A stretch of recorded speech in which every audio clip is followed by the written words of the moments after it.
Sirio es la capital de toda esta galaxia en que vivimos. Esta galaxia, la Vía Láctea, el macrocosmos, tiene muchos millones de sistemas solares. Y todos los soles y planetas de la galaxia giran alrededor del Sol central Sirio. Sirio en sí mismo es un mundo gigantesco que tiene rica vida mineral, vegetal, animal y humana. Los habitantes de Sirio son de muy poca estatura, no alcanzan a tener ni siquiera 1 metro de estatura, delgados de cuerpo y con hermosa presencia, son verdaderos adeptos de la Blanca Hermandad. En Sirio no puede reencarnarse nadie que no haya alcanzado la estatura de un Kumara. Allí, aquellos hombres son verdaderos dioses, viven humildemente en los campos. Allá a nadie se le ocurre construir ciudades. Eso de hacer ciudades es propio de gentes no inteligentes. Los habitantes de Sirio jamás caerían en semejante error. Tienen humildes casas, usan túnicas tejidas sencillamente, siembran cada uno sus alimentos, pues cada casa tiene su huerta donde el siriano cultiva sus alimentos. Tienen cada cual su jardín donde cultivan sus flores. A nadie se le ocurriría hacer allí guerras ni nada por el estilo, pues todo eso es bárbaro y salvaje. Los sirianos son gentes muy cultas, verdaderos hombres iluminados en el sentido más trascendental de la palabra. Allí está la iglesia trascendida. Uno se asombra cuando penetra en ese templo de maravillas. Allí ofician los grandes iniciados de la galaxia. Yo he asistido varias veces a los ritos. Constantemente se hace pasar o se vive allí el drama cósmico. Samael Aún Beor, conferencia, los soles son mundos habitados. La vida en Ganímedes. Sucedió un caso insólito pero maravilloso. Un día de esos tantos aterrizó en el jardín de la casa de un estudiante de una escuela oriental una nave cósmica. Ciertos extraterrestres salieron de la escotilla y descendieron por la escalinata, acercándose a él. Lo invitaron a subir y él aceptó. Él era un hombre verdaderamente espiritual, en el más completo sentido de la palabra. Fue llevado a un satélite de Júpiter, a Ganímedes. Allí conoció a una poderosa civilización. Los habitantes de Ganímedes tienen el cerebro un poco más voluminoso. Poseen la glándula pineal conectada a la pituitaria por ciertos canales nerviosos y la pituitaria a su vez conectada al nervio óptico, de manera que los habitantes de ese satélite tienen un sexto sentido por el cual pueden ver no solo la cuarta dimensión, sino la quinta, la sexta y la séptima dimensión de las naturalezas y del cosmos. Construyen sus casas bajo tierra, tienen rica agricultura, no tienen animales, porque allí el ambiente, o sea, los espacios inferiores, no son favorables para ellos. El agua la sacan de ciertos volcanes y con ello remedian sus necesidades. Los habitantes, todos, trabajan en sus fábricas. No hay dinero allí. A cambio del trabajo, todos los habitantes tienen pan, abrigo y refugio. Las naves cósmicas son propiedad de todos. Nada les hace falta. No necesitan de ese elemento que se llama dinero y que tanto daño hace a los habitantes de la tierra. Así son los seres de Ganímedes. como quiera que poseen un sexto sentido, estudian la medicina, ven el organismo mejor, no solamente en su aspecto físico, químico o biológico, sino también en sus aspectos psíquicos y vitales. Conocen la anatomía exterior y la anatomía interior, que desafortunadamente los hombres de ciencia no conocen en el planeta Tierra. Ganímedes es un satélite y gira alrededor del titán de los cielos, llamado Júpiter. 12 satélites tiene Júpiter. Parecería como si Júpiter constituyera un nuevo sistema solar dentro de nuestro sistema solar. Muchas veces he estado yo personalmente observando a Júpiter a través de los telescopios. Se ven sus 2 cintas en el centro del ecuador. Resulta muy extraordinario Júpiter con sus 12 satélites. En el sentido más completo de la palabra, es una joya de los cielos. Los habitantes de Ganímedes vinieron de un mundo que se llamaba el planeta amarillo. Es bueno que ustedes comprendan que en otros tiempos, en nuestro sistema solar, existió un planeta en el que las gentes se entregaron a los experimentos atómicos, elaborando bombas cada vez más y más destructoras, y al fin hicieron saltar en pedazos ese planeta. Algunos fragmentos todavía giran alrededor de nuestro sistema solar, y eso lo saben los astrónomos. Pero antes de que todo esto aconteciera en el planeta amarillo, a los habitantes de ese mundo que habían quedado ante el dilema del ser y del no ser de la filosofía, un gran avatara o mensajero les advirtió sobre la gran catástrofe que les aguardaba. La mayor parte no quiso entender. Unos pocos que sí comprendieron empezaron a afiliarse a sus enseñanzas. Él mismo los preparó psicológicamente y así quedaron listos como para esperar la destrucción y ser llevados al planeta donde más tarde se establecieron, Ganímedes. Pues bien, el amigo del que les estoy hablando fue precisamente allí, a Ganímedes. Al llegar allí, las enfermedades le desaparecieron. Se revitalizó. Lo sometieron a tratamientos científicos especiales. Lo invitaron a quedarse a vivir entre ellos. Él aceptó, a condición de regresar al planeta Tierra para entregar sus bienes a su hermano. Regresó y le dio toda su fortuna a su hermano. Les fijó cierta fecha para despedirse de ellos porque, les dijo, se iba a ir muy lejos. El día señalado, durante la cena, aterrizó una nave bellísima e iluminó el centro del jardín. «Me voy», les dijo a su hermano y a su cuñada, quedándose estos asombrados. «Ah», dijo su hermano, «ya lo presentía yo». A tiempo de subir a la nave exclamó: «Me voy lejos de este planeta», y partió la nave. Antes de partir le dejó a su hermano un aparato como especie de televisión. Bastaba oprimir un botón y funcionaba. La energía solar animaba el aparato. Tenía unas antenas y por ellas se llegaba a comunicar con Ganímedes. Desde entonces se comunicó con su hermano, deseoso éste de que algún día también se lo llevaran a él. Al fin llegó ese día y se lo llevaron. Los habitantes de Ganímedes tienen una sabiduría extraordinaria y se proponen llevar a los terrícolas a su planeta, pues saben en qué estado se encuentran los habitantes de la Tierra. No ignoran que viene una gran catástrofe.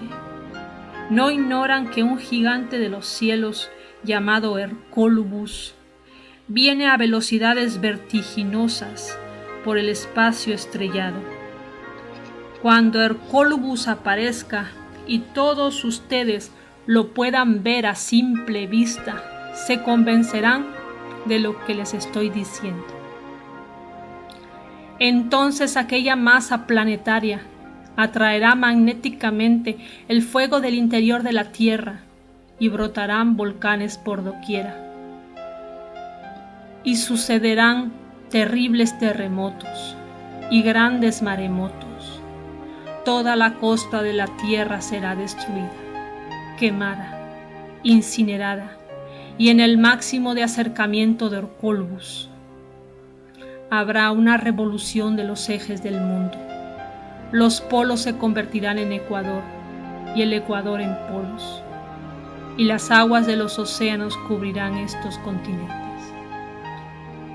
Así terminará una humanidad perversa, una humanidad que se entregó a los vicios, una humanidad que degeneró en el homosexualismo y lesbianismo, una humanidad destructiva donde cada pueblo se levantó contra cada pueblo, donde cada ser humano levantó su mano contra su hermano. Así terminará una humanidad degenerada dentro de poco tiempo. Un visitante jupiteriano. Las noticias que vienen de todas partes del mundo aseguran que las naves cósmicas aterrizan en distintos lugares de la Tierra. Lo que más les molesta a los bribones es no poder capturar una de esas naves con tripulación y todo. Estamos absolutamente seguros de que los caníbales del África y del Amazonas también se sienten muy molestos cuando no logran capturar a un explorador. En el caso concreto de los platillos voladores, las gentes quieren proceder como caníbales, pero los tripulantes de las naves cósmicas, conocedores del salvajismo humano, es claro que no están dispuestos a dejarse atrapar, porque saben muy bien la suerte que les aguarda. Los bribones los tomarían prisioneros, las naves serían decomisadas y utilizadas para la guerra, etc. Las tripulaciones de esas naves cósmicas no están dispuestas a servir de conejillos de indias, y antes que dejarse atrapar, prefieren con justa razón desaparecer en el espacio infinito. Esto es semejante al explorador de raza blanca que huye ante la tribu de caníbales. Estamos diciendo algo que puede herir demasiado a los bribones, porque ellos se quieren demasiado a sí mismos y presumen de supercivilizados, aunque en el fondo sean verdaderamente salvajes vestidos a la moderna. En el Brasil, cerca de Paraná, aterrizó una nave cósmica en presencia de un científico famoso de apellido Craspedón. El capitán de dicha nave invitó al mencionado científico a visitar su nave. El citado científico pudo conocer no solo el interior de la nave, sino también su tripulación. El capitán de dicha nave dijo venir de un satélite del planeta Júpiter. Habló en perfecto español y prometió al citado científico corresponder a su visita. Cuando el señor Craspedón quiso darle al capitán sus datos domiciliarios, no fue necesario, porque el capitán declinó la oferta diciendo: nosotros sabemos perfectamente cómo encontrarlo a usted en la tierra. 6 meses más tarde, un domingo cualquiera, el señor Craspedón, encerrado en su estudio, en su casa, fue interrumpido de pronto por su mujer, quien le informó que en la puerta estaba un hombre que deseaba hablar con él. Díjole que tal hombre traía entre sus manos una Biblia y que insistía en dar explicaciones sobre esta. El señor Craspedón ordenó a su mujer despedir al visitante y cerrar la puerta. Momentos después regresó la señora informando a su marido que el mencionado visitante no quería irse e insistía en hablar con él. Un poco mal encarado, resolvió el científico abandonar su estudio y salir a la puerta para atender al visitante. Grande fue su sorpresa al encontrarse cara a cara con el capitán de la nave cósmica que 6 meses antes había conocido. El señor Craspedón invitó al visitante, haciéndolo pasar a la sala de su casa. Luego vino la plática. El citado científico quiso examinar las capacidades intelectuales del jupiteriano y lo metió en un callejón muy difícil con preguntas complicadísimas sobre la Biblia. Aquel visitante demostró poseer una brillantísima inteligencia, pues conocía hasta las raíces más íntimas del griego, del hebreo y del arameo, y supo darle a las sagradas escrituras interpretaciones altamente científicas, profundamente filosóficas, extraordinariamente artísticas y trascendentalmente místicas. Después de esta entrevista, hubo 2 entrevistas más en distintos lugares de la ciudad, a las cuales concurrió el citado científico, acompañado por un profesor de física y matemáticas. Las enseñanzas que dio el jupiteriano en materia de astronomía fueron realmente formidables. Todo ese conocimiento es trascendental. El señor Craspedón es un científico serio. No se trata de ningún charlatán. Resolvió condensar todos los conocimientos que el jupiteriano le entregó en un precioso libro escrito en portugués y titulado Los discos voladores. Advirtió el jupiteriano que las explosiones atómicas están alterando la camada superior de la atmósfera terrestre. Esta camada es el filtro supremo que descompone y analiza los rayos solares transformándolos en luz y calor. Dijo el jupiteriano que si los científicos atómicos continuaban con sus explosiones nucleares, llegaría el día en que ya el filtro supremo sería incapaz de analizar y descomponer los rayos solares en luz y calor. Entonces veríamos al sol negro como silicio y la luna roja como sangre, y sobre la faz de la tierra un color rojo ferruginoso. Advirtió el jupiteriano que al descomponerse la camada superior de la atmósfera terrestre, que sirve de sustentáculo para la vida de la Tierra, vendrían grandes terremotos y las ciudades caerían como castillos de naipes hechas polvo. Informó el jupiteriano diciendo que ya ellos, los navegantes del espacio que visitan la Tierra, están viendo la camada superior de la atmósfera terrestre en franco proceso de alteración y sin el brillo y el esplendor de otros tiempos. Dijo el jupiteriano que la guerra termonuclear satura con las radiaciones atómicas el agua que bebemos, los cultivos con que nos sostenemos, las nubes que traen la lluvia, etc.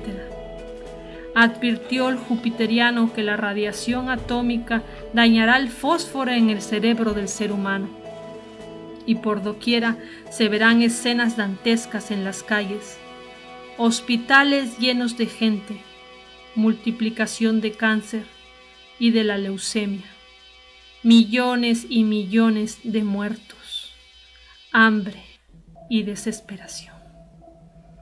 Los tiempos van pasando, las explosiones atómicas continúan, ahora en forma subterránea.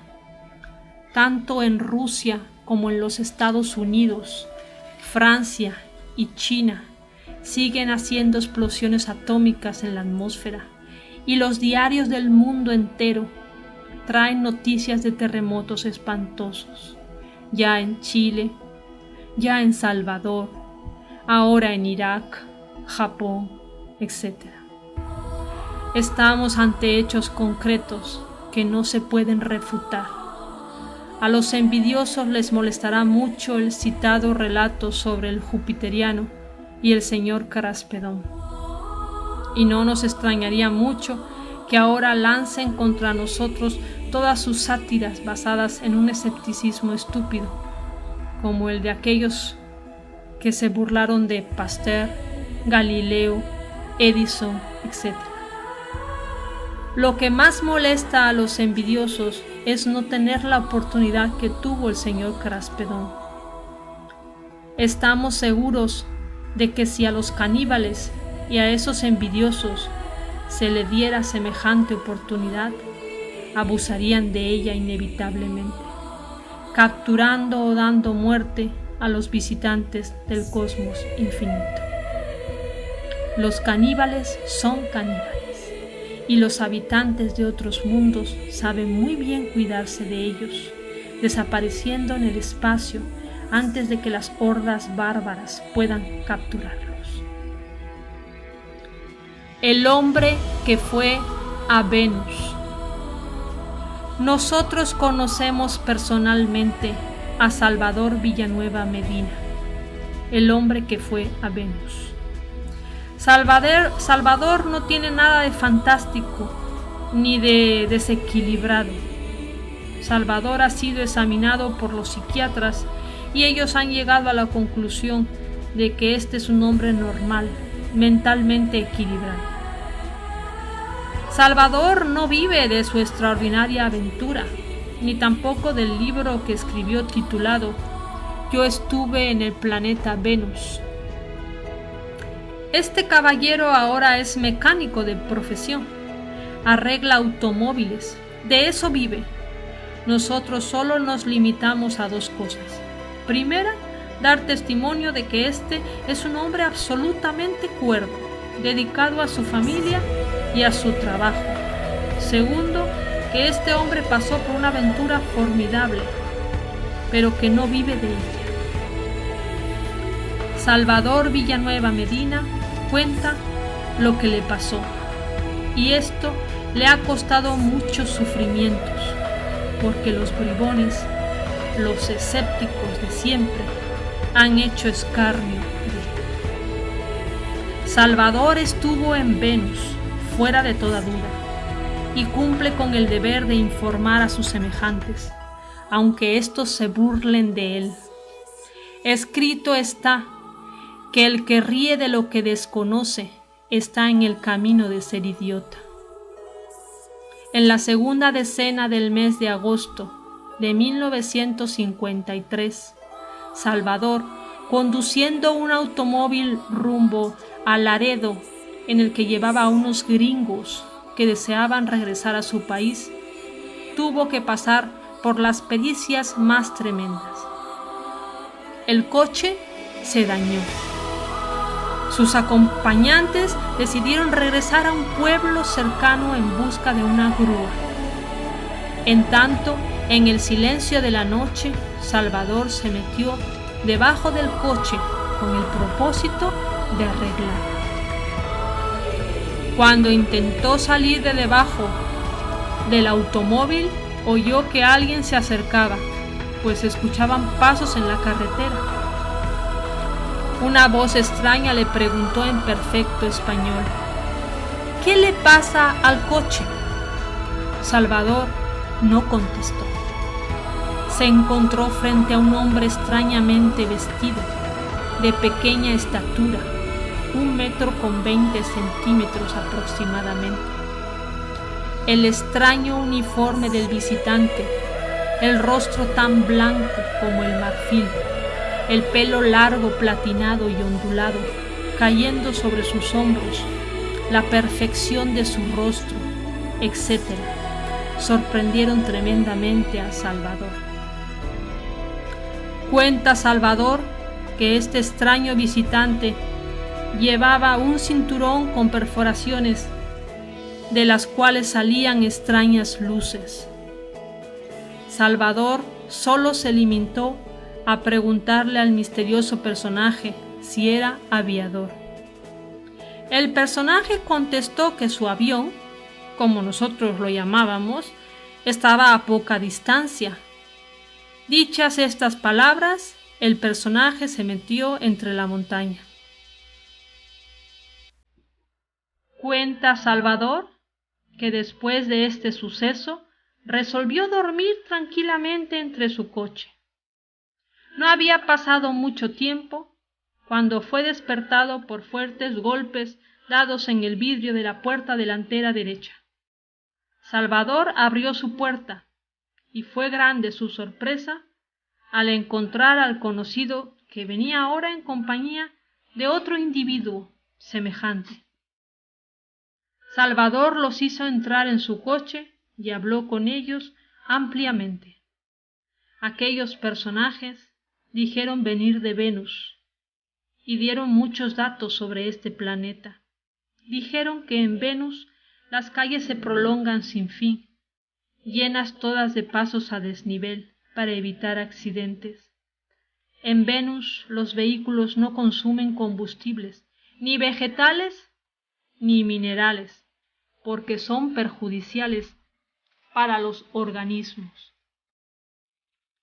Los venusinos utilizan la energía solar para propulsar sus vehículos. Le dijeron que las banquetas, andenes o aceras de las calles no están quietas, pues están organizadas en forma de bandas metálicas que se mueven y ahorran esfuerzos a los transeúntes, y que la gente jamás ocupa el arroyo de la calle, pues este es metálico y conductor de la fuerza solar con que se impulsan todos los vehículos. Dijeron los venusinos que ellos en su mundo tenían un solo mar, pero que éste es 3 veces más profundo que nuestros mares. Salvador aseveró que según nuestros sabios terrestres, ningún otro planeta puede tener habitantes racionales. Los venusinos contestaron: ¿qué les hace pensar tal cosa? ¿Acaso los deficientes medios de que disponen para hacer sus cálculos? ¿No les parece demasiada pretensión creer que son los únicos seres que pueblan el universo? Aquellos venusinos informaron ampliamente a Salvador sobre la vida de Venus. Disiparon sus dudas explicándole que ellos se habían creado en Venus mediante sistemas científicos especiales un clima artificial uniforme y benigno, convirtiendo así su mundo en una morada deliciosa. Explicaron que en Venus los niños no vagan por las calles, que el gobierno los controla hasta que alcanzan la edad adecuada, que se les califica de acuerdo con sus cualidades físicas y mentales y se les asigna determinado lugar donde hacen falta. Explicaron estos venusinos que del mar sacan todos los elementos necesarios para construir edificios, confeccionar ropa, fabricar vehículos y más de un 60% de su alimentación. Dijeron que sus barcos los mismos pueden estar en el aire que en el agua, y que en el fondo del mar existen gigantescas fábricas encargadas de seleccionar y aprovechar científicamente el pescado para la alimentación. Afirmaron los venusinos que aquí en nuestro planeta Tierra se quedaban algunos de ellos vestidos de paisanos. con el propósito de estudiar la humanidad de nuestro planeta. Dicen ellos que la etapa histórica por la que nosotros los terrícolas estamos atravesando ahora, la vivieron ellos hace muchos miles de años. Ellos también conocieron las guerras, los líderes astutos de la política, hasta que al fin nació la fraternidad. Hoy en día no tienen banderas, han hecho de su mundo una sola patria y están gobernados por sabios que solo se limitan a aconsejarlos con sabiduría y amor. Salvador fue invitado por los venusinos a comprobar la realidad de estas afirmaciones. Salió del coche tras de los dos hombres, se metió con ellos entre la montaña y encontró una majestuosa nave con figura de esfera achatada que se apoyaba en 3 boyas que formaban triángulo. Dice Salvador que dicha nave tenía en la parte superior un cable ligeramente inclinado hacia adentro, como de 1 metro de altura, circundado de agujeros que semejaban ojos de buey, como los que se usan en los barcos. Salvador penetró tras de sus acompañantes en el interior de la formidable nave cósmica, que según palabras de Salvador, parecía una impresionante fortaleza. 5 días estuvo viviendo Salvador en el planeta Venus y regresó a la Tierra después de haber verificado la realidad de todas las afirmaciones hechas por los venusinos. La civilización venusina es millones de veces más avanzada que la de nosotros los orgullosos terrícolas. Salvador relata lo que vivió. Nosotros nos limitamos a comentarlo. La casa Phillips examinó muestras de tierra y de plantas recogidas en el lugar donde Salvador encontró la nave, y se descubrió un desorden atómico muy extraño en esas muestras. También se fotografió el lugar, pues allí quedaron las huellas de la nave. El sabio Adamski dictó una conferencia sobre este tema en el Teatro Insurgente de México. Una comisión alemana de científicos se interesó por la cuestión y visitó a Salvador, y estudió en el terreno de los acontecimientos. Los propósitos de los extraterrestres. Constantemente se oyen casos de gentes que son llevados por los extraterrestres en naves cósmicas. De regreso siempre han manifestado que estuvieron metidas dentro del laboratorio de alguna nave de esas. Siempre se les examina dentro del laboratorio. Después se les deja en paz. Se les da un paseo y después se les trae de regreso al lugar donde se les tomó. Es claro que esas grandes naves cósmicas, manejadas por hermanos de otros mundos, poseen laboratorios. Pero ¿por qué llevan a los terrícolas y los meten dentro de los laboratorios? ¿A ustedes no se les ha ocurrido pensar alguna vez en eso? Pues sencillamente porque los terrícolas son criaturas que tienen la psiquis en estado anormal. No son normales, son criaturas de una psiquis muy extraña, muy rara. Viven en estado sonambúlico. Ese es el motivo de los motivos. Eso. Son tratados un ratito y metidos en laboratorios de las naves cósmicas. A los extraterrestres les llama mucho la atención ver esos anormales de la Tierra, y se los llevan para estudiarlos dentro de los laboratorios. Los terrícolas son seres anormales. Esa es la cruda realidad de los hechos. Ahora se explicarán ustedes todo esto con claridad. Uno viene a tener una psiquis normal cuando ha trabajado sobre sí mismo. Antes no es posible. Samael Aun-Weor, de la conferencia La Transvalorización. Hay gentes que todavía piensan en los extraterrestres como seres horribles, bélicos, que vienen a invadirnos. Sin embargo, la realidad es otra muy distinta. Los extraterrestres con los que estuve en el desierto de los leones, que les dije, eran seres intergalácticos, superhombres que viajan de galaxia en galaxia. Eran infinitamente perfectos y estaban más allá del bien y del mal. Los terrícolas los aborrecemos.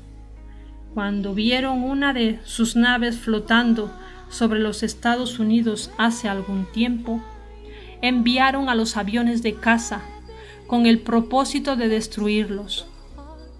Una de las naves se perdió en el espacio y la otra descendió y se posó suavemente sobre una torre de energía eléctrica. Y entonces se produjo el apagón de Nueva York, que afectó no solamente a la nación estadounidense, sino hasta el Canadá.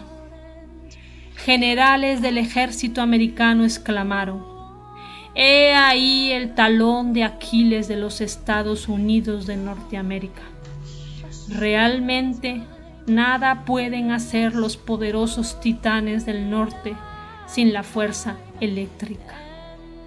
Ellos, un puñado de hombres tripulando una nave, paralizaron a la poderosa nación de los Estados Unidos. Así que si los extraterrestres hubieran querido destruir a este país, lo harían en cuestión de segundos.